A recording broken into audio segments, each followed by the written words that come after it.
somebody in that role. It's just we're going to try to make this a permanent position now, and we're going to open it up for candidates to. You're going to keep it at one. Yeah, well, yeah, I think we're pretty. I'm pretty comfortable with where we're at personnel-wise right now. I think we've got a good workable number, and guys aren't stepping on each other's toes. What's the main thing that you want the football analysts to do? There's just a lot of quality control work. It's amazing what goes into,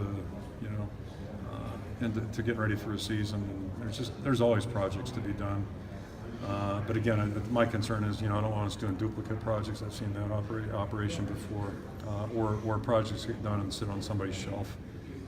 I've witnessed those kinds of things before too. So, and we try to really pinpoint what we think is important, what we're going to use and utilize, and then keep it to that. So, I suppose we could use more people, but I think we're pretty comfortable with where we're at right now. You and Nebraska had complete opposite seasons last year. Do you think that the Cornhuskers are capable of making a run and rattling off a season like you guys did last year? Absolutely. I think you probably know better than I.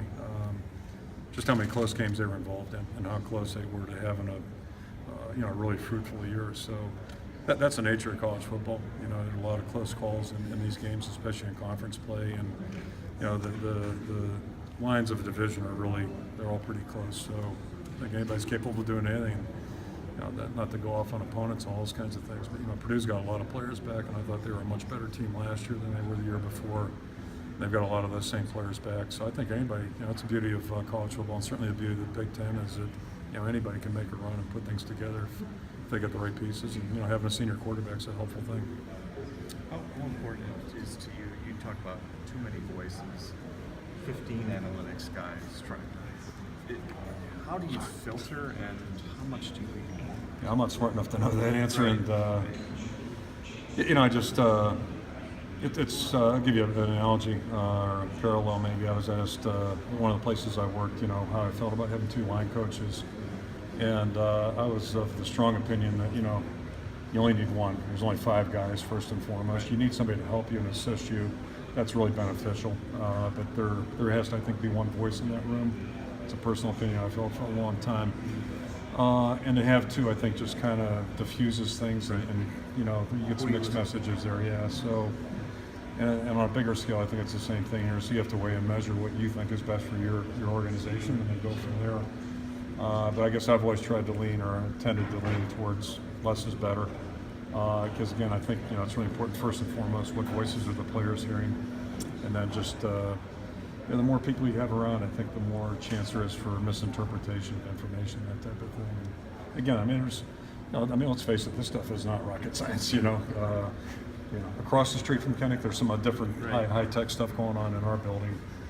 Believe me, it's not that complex. But you guys have gone in the last couple of years. You've gone from the bubble to where you are now to football. What's next?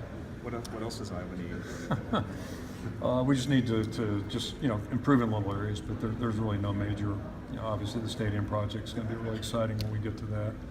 But selfishly, I don't sit up in those stands and I don't use the restroom, so it doesn't impact me as greatly. But it does impact our program in that we want everything to be first class, and we certainly want our fans' experience to be first class. So, that's important, but it's not critical. I guess the facility was critical. Do you feel different this year? I mean, nobody picked you for the Big Ten West last year. This year, everyone's talking. It's really pretty simple there. Predictions didn't provide to be very fruitful last year. And that's one of the first messages we'll send to our team. That, we were picked whatever, like 4th or 5th last year, and it really had no bearing on the season.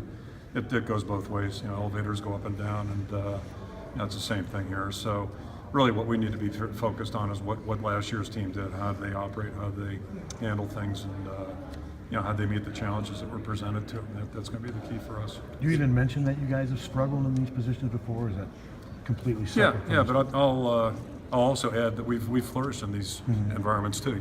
I think my memory's not that good, but I'm guessing things were pretty good going into the 09 season, and the team did a great job.